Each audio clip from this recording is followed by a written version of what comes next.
Sono convinto che quello che non condiziona la missione è dove è nato il missionario e da quale nazione viene. Questo non entra per niente.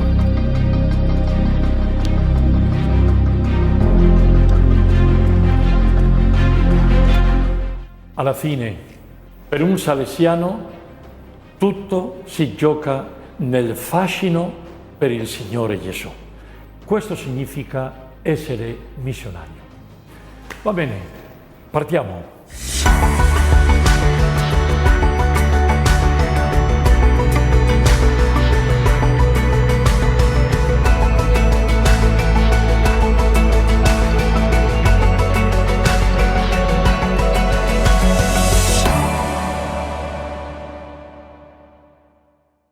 Sulla quarta parola avrei tantissimo da dire.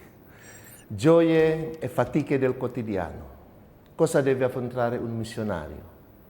Abbiamo un bellissimo articolo nelle nostre Costituzioni che dice che noi, salesiani di Don Bosco, non abbiamo bisogno di penitenze straordinarie o di qualche mortificazione straordinaria del corpo, perché la spiritualità salesiana ha un senso bellissimo nel vivere la mistica e l'ascetica. È qui dove uno deve vivere nel quotidiano con vere radici profonde.